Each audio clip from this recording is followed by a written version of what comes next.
And good afternoon, Charles Moscowitz here, Monday through Friday, 12 noon to 1 p.m. Welcome to the program. Thank you for joining me. Let me just go live here on YouTube, and I'll be in beeswax. And also on all of the various streaming devices that we have. Let me make sure I've got that going. That looks good. This looks good. Okay. Welcome to the program, everyone on YouTube. I'm live here. And I've got a lot of new information about how to do this wonderful technology, which is very important to me as I forge forward with a live program Monday through Friday. And who do we have go? We've got Angela.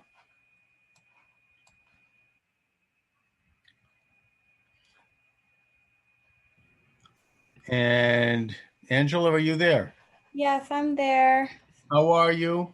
I'm good. I'm good. So let's talk a little bit. First of all, Angela, introduce yourself and talk a little bit about your organization. So, I'm the chief of staff at New Journey PAC, Mm-hmm. and the basis of our mission is to realign Black voters with conservative values. Well, I think that first of all, conservative values, I mean, Black voters are a natural constituency for conservative values. I Um, agree. I mean, growing up, I grew up in a very strict environment. You were expected to be respectful to adults, you were expected to go to church. I mean, these are all things that are still prevalent today. It said that the Black community is the most likely to read their Bible, the most likely to attend church once a week. So, this is a very natural relationship. And actually, for most of American history, Blacks voted conservatively. they So, did. it's really just calling them home. In fact, there's some interesting sociological research done which shows that from the period after the Civil War, right up till the 1950s, the Black family and the Black marriage was Mhm. more intact and more honored in the community than white people. And that Yeah. this is something that was noted by sociologist Daniel Patrick Moynihan in the early 1960s.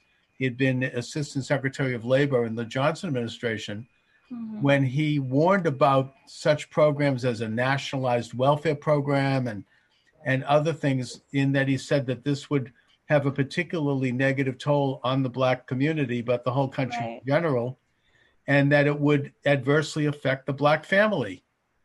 And I Yeah. think that there's a lot of evidence that he was quite right about that. And the result is, of course, that there's been some disintegration due to national liberal programs like that, as opposed to helping people on a local level, Mhm. who need help either through charities or through local and state, community initiatives.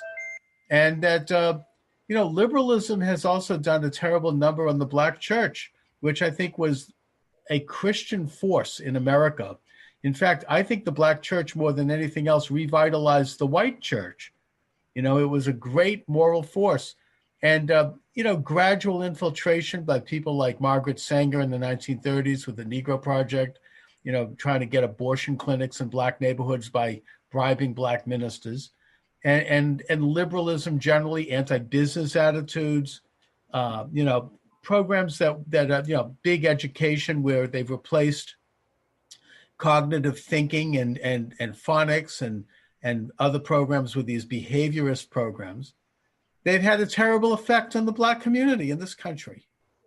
I agree. It's unfortunate because, like you said, the Black church was such a force in America. It always called America to their higher calling and purpose as set out in the Declaration of Independence and the Constitution. And some of the greatest revolutions that we have had in this country have been in conjunction with the Black church. And this is beyond just civil rights. It's an unfortunate that there's been this breakdown where a Black Christian today is most likely going to be liberal. And I think that there's been a disconnect, and there has been for a long time. The Republican Party really lost touch of that Black base a long time ago, really about 50 years ago. For a long time, they had decided to, after the Civil War, they said, we don't want to focus on that anymore. And you'll see this throughout history. you'll see that presidents like Herbert Hoover and others really avoided touching Black issues as much as possible. So why Blacks in the South for decades on decades, up until 1940s, couldn't vote, the Republican Party no longer was taking a stand the way that they used to. Right. And so that was unfortunate. It was a breakdown, but yet, even despite that, blacks in the North were still voting Republican, even though there was less of a civil rights focus. Right. I think the biggest thing that you saw happen was Teddy Roosevelt inviting Booker T. Washington to the White House. Mm-hmm. And that was quite scandalous at the time. A black person in the White House as an honored guest, Right. But there was really very little movement on the civil rights focus. There was different things happening in the North. The North likes to act like, oh, it was the South that was racist. It wasn't us. Not at all. Yeah. But the North was actually publishing the literature and the thought. A lot of different Northern thinkers were pushing this idea that, because of evolution, blacks were less worthy as people. So this idea that, oh, it was the South that was bad and the North were these great, nice guys, that's not true. So we have to return to our biblical roots as a country. And that's where unity comes from. This is beyond politics, voting right or left. This is us coming together with one vision for all Americans. And so I still pray that that happens, because when that happens, you will see a unity and a power in this country that we've never seen before. Oh, absolutely. And you mentioned eugenics. I mean, it was a liberal idea, a progressive idea. I mean, which went out of style after World War II, of course, Mm-hmm. for obvious reasons. But nevertheless, the main opponents of eugenics were people who were opposed to abortion, people who were Right, Christians, and people who were conservatives. The same basic coalition today. right, And and yet now they've repackaged that agenda. They talk down to black people like they're children. I mean, these are the so-called progressives. right, And they and in spite of all this, our black community has advanced in a major way. I mean, right. people, in spite of real racism in the real sense, black people have achieved, in spite of liberal programs in education, in Mm-hmm. religion, and in culture, in business. Black people have achieved in this country. And I think that at this point, I think starting maybe in the mid 1960s, due to the civil rights movement, which was spearheaded by Christian ministers like the Reverend Dr. Martin Luther King Jr. Right. and Reverend Ralph David Abernathy and others, that racism has really been put on its heels now. This is an opportunity for black people and for minorities generally to achieve in this country. If you want to achieve something, you have a lot of things that are doors that are more open to you, and that we are moving in a direction of having a nation which is based on accomplishment and individual advancement, and and that honors that. And yet, the old bugbear of racism is being revived by not just identity politics, but also this sort of micromanaged, kind of, race theory stuff, where they look under a microscope and they say, oh, somebody said something insulting in 1962 to a black person, or they were seen somewhere, and all of a sudden everybody is being called a racist, which is the worst thing you could be called in this country. And in any Right. case, it's a terrible thing.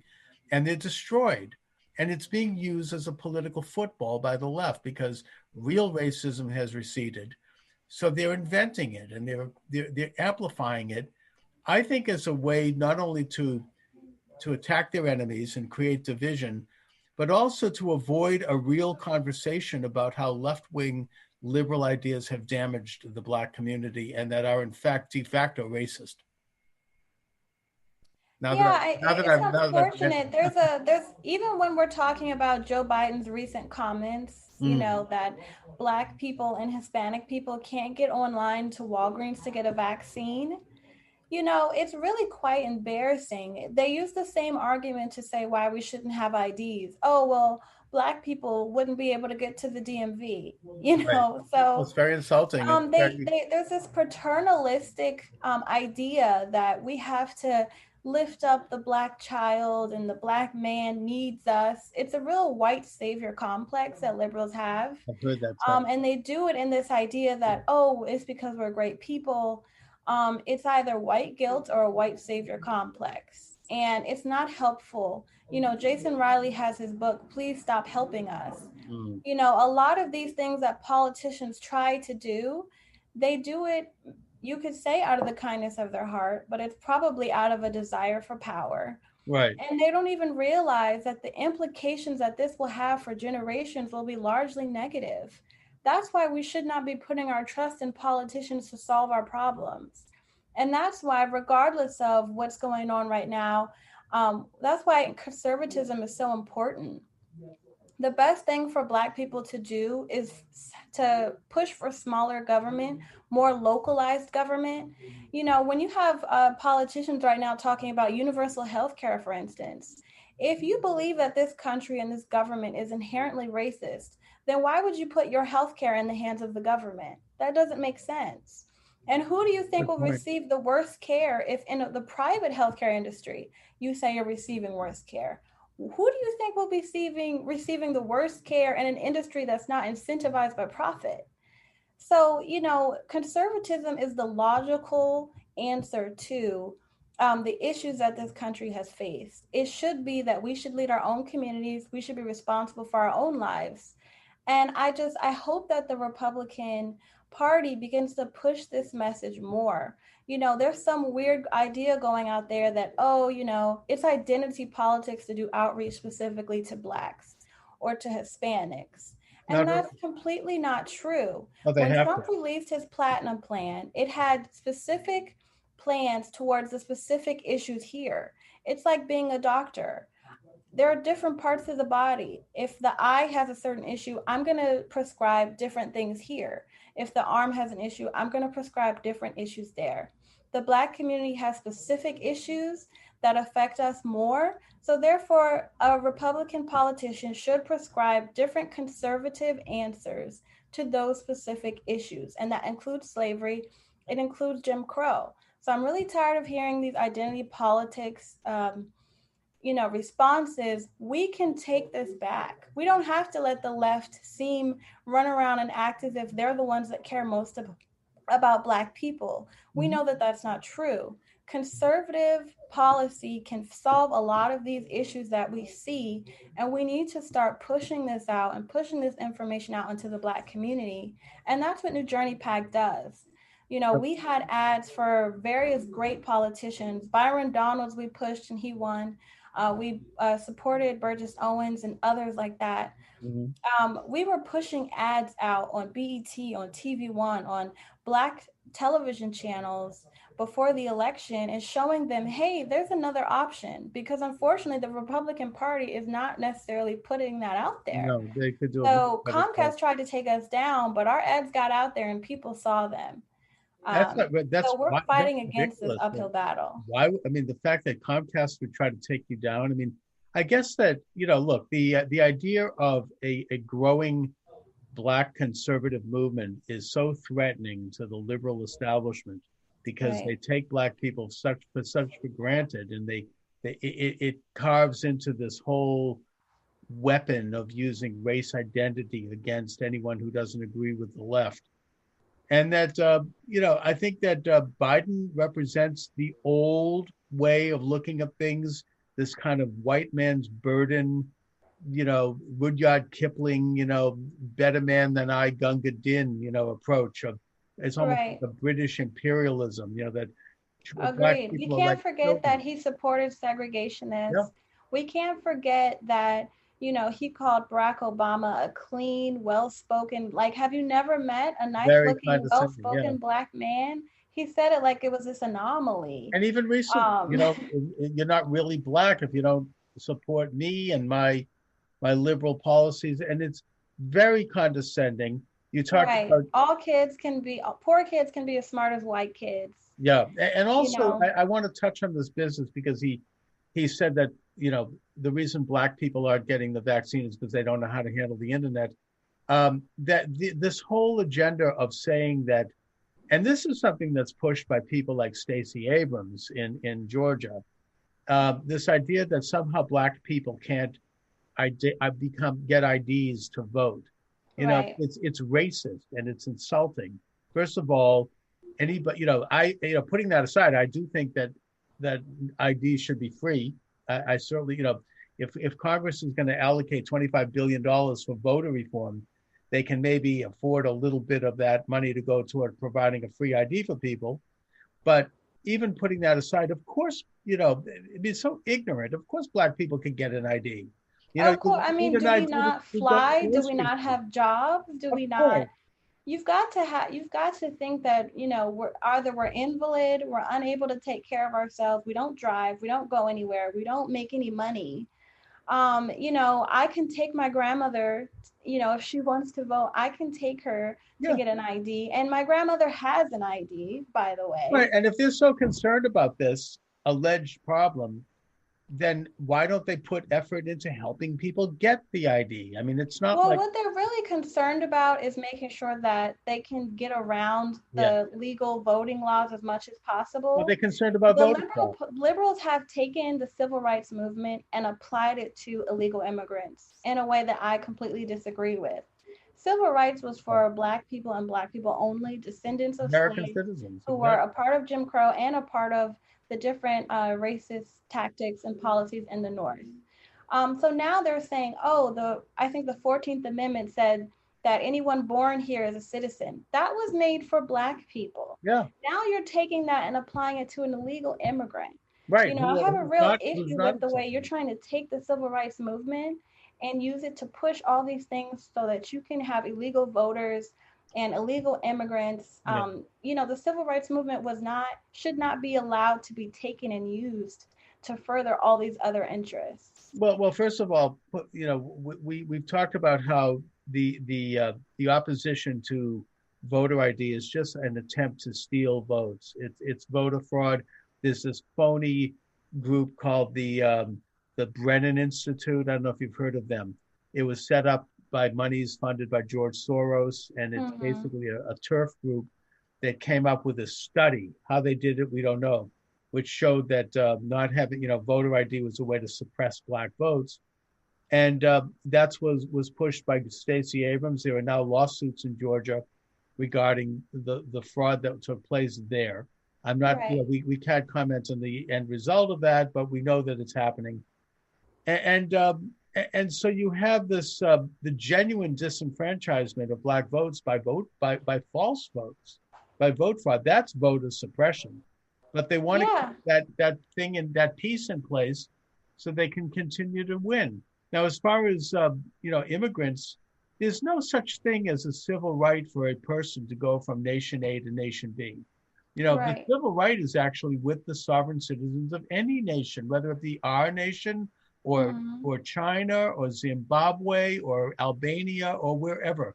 The whole idea of a sovereign nation is that it is established by the citizens of that nation, and they decide who is welcomed into the national home and who isn't. It's that simple. Just like you as an individual decide who is welcome into your private home and who isn't. That's a basic. I mean, this is something that goes to the fundamental understanding of what it is to create a society. And the fact that they would extend somehow a civil right to people who are not American citizens on its face should be rejected because it's a false idea. Yeah, and it's a slap in the face to Black people who fought and died for these rights, who fought and died to be considered a citizen. And you are just going to give all those rights and throw them to people who, not saying they can't come and be productive citizens, but they should have to do it legally. They should have to make a sacrifice to come here in the right way. And so to think that you can just rip, and this is the issue with intersectionality. Intersectionality is the belief that unfortunately many Black liberals hold, that if we're not all free, then none of us are free. So they don't have an issue with sharing all of the fights, blood, sweat, and tears of Black people through the civil rights movement with every other group that has an issue with America. And that's wrong. That's where you get the people of color and Black and brown people. You know, instead of us focusing on what is uniquely Black issues that we have in our community, they take the civil rights movement and apply it everywhere so that everyone gets to pile on and take part in our struggle, even if they're not truly an ally of the Black community or caring at all about, you know, Black votes being counted or caring all about, you know, Black people being able to get jobs. You know, it's unfortunate. And this is what the Liberal Party is doing. This is what Democrats and leftists are doing. They're Yes. taking civil rights. They have a white savior complex. They think they're going to save the world. They're fighting Israel. They're standing up Oh, for yeah. Palestinians. Sure. We They're did something to do. all over the world using civil rights, using the Black struggle as a tool to gain power for themselves. And it should be called out. And it's a huge issue, and it needs to stop. Yeah, and it's getting, more extreme now that that Biden's in place, and there's almost a purge going on for anyone that isn't part of or in agreement with any aspect of what you call this so-called intersectionality, which includes people that really shouldn't, if you think about it. I mean, I don't know what they're Right. doing together. We don't need to go into some of the elements of that, who's in that, because if we do, I'm going to get banned on YouTube. This is the kind of frankly fascistic situation that we all find ourselves in. Now, just last election, I should note that President Trump, I think, virtually doubled his vote amongst minorities, amongst African Americans and other Right. minorities, including Black women, I may add. And like here in Massachusetts, Trump did better by 2% in the city of Boston, but he did better by upwards of 10% in places like Lawrence and Fall River and Holyoke, where you have a large Hispanic population. And that's Mm-hmm. because his appeal is more to minorities. And by the way, that's not even including possible voter quote irregularities. If you get what Right. I mean, we can't get so specific about that because we'll be banned on YouTube. We can't, in other words, in this day and age, you can't talk about that now. That's forbidden. Right. You think that this is a third world country, where there's a junta that comes in and you can't question how they got there. That's where we are now. I get it. So Right. I'll use euphemisms. What I would say euphemistically is that the Black vote and the minority vote may have been even larger, maybe even quite a bit larger than we think it was, due to irregularities. Let's just put it that way. So, my question to you, Angela, is now that this has happened, and now that the new government and the new regime is in place, what how are things going in terms of keeping that momentum? Because it was huge among the Black community to vote for Trump and support him and to support making America great and conservative causes and all the rest. How is it going for you at this point? Well, I think so far we're seeing Joe Biden show what his priorities really are. You know, he's already pushing for, you know, people who are in asylum, who are seeking asylum here in the United States. He's already pushing for them to be allowed into the country. Hmm. He's pushing for LGBT, a civil rights platform for them. Um, you know, so it's already clear what his priorities are. His priorities are not Black voters, although without Black voters and Jim Clyburn in South Carolina, he would not be the president of the United States today. Right. So basically, everything that he's done so far has been a slap in the face of African American voters because African American voters should be first in line, not asylum seekers who really are trying to get into the country against the laws of asylum. It's not enough to seek asylum because you want a job. That's not the way that our system works. Unless you're coming from a war-torn country where there's real issues Right. You're a or you're in refugee. danger, you Sure. cannot be accepted for asylum here in the United States. But Joe Biden wants to change all those rules. And it's unfortunate. Hmm. Black voters need to demand, um, you know, some fairness in his legislation, and his priorities are far away from that. They're having a panel on reparations We all know that that's just political theater. That's just, liberals showing that they're doing something.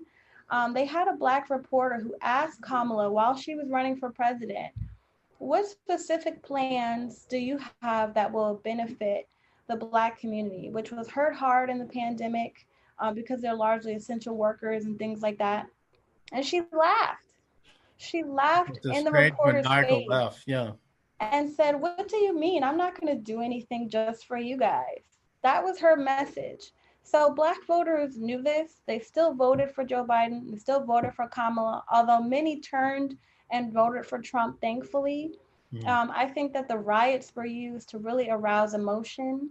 And yet, we haven't seen Joe Biden suggest any real criminal justice reform like Trump did. Yeah. We haven't seen Joe Biden move forward with anything that will really help the issues that so many came out and supported him for in the Black community. Sure. So I'm not seeing much progress happening right now. They are so focused on impeaching Trump, which actually, sadly, is the number one demand of Black Lives Matter. Their number one demand is that Trump that's over now. he be barred from ever holding public office. Yeah, that whole. I mean, they need him. It's like they can't. They're hooked on Trump. They can't stop talking about him. It's almost like they've made their dime from that for all these years. All the stoking up this irrational hatred of Trump that is never really articulated. And now all of a sudden he's gone, and they don't. Their ratings are going to start falling, and their donations are going to start falling. Maybe they need to have a new focus for their hate. But I guess that Angela, on the ground, so to speak, in the community, do people understand and resonate with what you're saying now? Because I certainly agree with you, but I don't. I'm not in the community, so. What's going on? I mean, I've talked to Black conservatives before, and they always tell me that, when they go back to the family for like a festival, everybody looks at them like, they're like they're a leper, that nobody wants to talk to them about politics. Is that changing at all? And by the way, I say this as a Jew who we have the same phenomena. I mean, there are relatives in my family. I can't speak to them. I mean, because as a Trump supporter, I remember the Thanksgiving after Trump won that we had to have a no Trump zone in order for me to go. So is the same phenomena occur? What's going on with the community? Well, Black people, the animus against Trump was really focused on in the media. They really painted Trump as making the country turn back to its white supremacist roots. And that they really painted as if Black people don't get Trump out of office, then Black people will start to be mistreated and lose rights and be disenfranchised. But did people believe that? I mean, that was the message. When we tried to get our message out, like I said, our videos were taken down. We had to keep fighting to get things put back up, things put out there. So it's unfortunate, but we're fighting an uphill battle. Now, my friends largely, we don't talk about politics too much. But I do have friends who know I'm conservative. I don't know how they feel about that. We've had some really productive conversations. I honestly don't think that the average Black person who's not that involved in politics is really aware of the different things that are going on. I had a conversation with friends back home about Joe Biden's comments that you ain't Black if you're not sure if you're going to vote for him. Yeah. And they had never heard those comments. Those things weren't on TV One, weren't on BT, weren't in the places that they would find that news. That's right. It was censored. Even on Black media, I was listening to the radio back home, and they were saying, we just want Joe Biden to stop talking so we can get Trump out of office. So they didn't really know why. They know that he's saying ridiculous things. They know that half the things he's saying are borderline racist or inappropriate. The way that he treated young women. His comments towards voters who disagreed with him on the campaign trail. He called them dog-faced pony liars and all types of crazy things. And plus, not to mention the dementia, but we don't need to talk about that. Right. But the animus against Trump was so fed in the media that a lot of people couldn't overcome that. And they just saw him as a return to the past. And Black people do have a real fear of returning to the past when there were less rights and less freedom. And rightfully. I mean, the thing is that Trump was a champion of that in a way. I mean, he was yeah, I would even say he was the first black president. He was really out there. He really put a lot of work into it. He tried to reform the prison laws, the First Step Act, which released over 10,000 black men who had been in prison for minor Mm. crimes. I mean, the choice, free choice for education, so that a young black student can get into a charter school and get a sponsor and get out of these rotten inner city schools, which are the behaviorist based and which are treating children like they're guinea pigs. And the free enterprise zones, which were bringing back business, the support for black churches. I mean, it was an incredible record, actually. And now we're back Yeah, to he the old fully days. funded historically black colleges Black and colleges, yeah, universities. that's right. The first time historical black colleges are now getting regular, steady yearly funding, something Obama never did. And so now you have a return back to the days when there's just the usual spewing of angry rhetoric and division as a way to stoke people's emotions. Yeah, look, the same thing is happening with Jews. I mean, this is not unique to blacks. It's the same kind of playbook to kind of Right. galvanize people on a few emotional issues and get them riled up. And we all then, everybody basically votes based on emotion. I mean, that's a given fact. I mean, I do it, we Right. all do it. I mean, But at the end of the day, no, not a single minority group in this country votes conservatively, in a majority. yeah, And so I don't just blame that on the media. I blame that on the Republican Party. I do too. Don't be a victim, take responsibility for that fact. And we've got to communicate differently, and we've got to communicate better to these groups. You do. Now, the Democratic Party isn't doing that much direct outreach to these communities either. They pay other groups to do it. So if the Republican Party, if you're out there, if you're not going to do it, pay other groups to do it. New Journey PAC had people on the ground in Florida and Georgia, Mm. and even at some points in Philadelphia, as much as we could with the funding that we had. So, if you're not going to do it, then allow other people, fund them, so, give them support, give them leniency, say, please go here and communicate this. You know how to do this better. Unfortunately, Republicans are afraid of falling on their face, of saying the wrong thing, and of making an effort and then it not paying off. I'm not sure what it is, but it's bad logic and it's bad for our party, Oh, for the absolutely. Republican Party. So No, I agree I hope that totally. I mean, changes. and this has been going on for a long time where the Republican Party doesn't really get it. They don't really understand what they need to do. The other side has the big money, the funding Right. from the George Soroses of the world, who are pouring money into creating more racial division and more, microscopic race theories that are Right. And basically you more mentioned Stacey tyranny. Abrams earlier. We have to keep this in mind. Yeah, If Stacey Abrams's plan that she used in Georgia, she is going to use in every other southern state that has a black majority. yeah, So as long as you have 25 to 30% of black voters who most likely 90% vote Democrat, you can flip that state. So this is Mississippi. This is Alabama. To a lesser degree, this is Louisiana. That over the next few election cycles, we're going to see heavy Democratic efforts to flip these southern states. So you're going to have her flipping southern states. You're going to have illegal immigrants, prayerfully not, but voting possibly within 4 years. So if the Republican Party doesn't start fighting and fighting hard for the principles of this nation and to communicate to minorities, it's not it's a very bleak picture for the future. it is. I mean, there has to be outreach to the black communities in these states to counter this effort. They have a Right, right to do it. So do we. We have to do it. I mean, you're right, right to hold the Republican Party responsible. I hope the Republican Party is supporting your group and your efforts because you're out there trying to do this. right. So, so Angela, listen, let my listeners and viewers know where they can get more information about you and your group. Yeah, so you can check New Journey Pack out at our website. It's www.newjourneypac.org.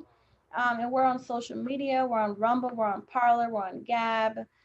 So please reach out to us there and, feel free to support. You can check out our work on our website. Our founder, please also put him in your prayers. Our founder, James Boasnerdly Golden, he was the producer for Rush, and so Rush, he's yep. going through that right now. So please keep him in your prayers as well. Yes, indeed. And Rush Limbaugh was a great man, greatly maligned, not a perfect man, certainly made Right. some major mistakes. But the overall message I think that he brought was that we can think for ourselves and we can cut through the BS that we're fed by the establishment. Anyways, Angela, Right. listen, I want to thank you very much for joining me. Let's do it again. Yes, I'd love to. Thank you so much. Thank you. Have a good one. You too.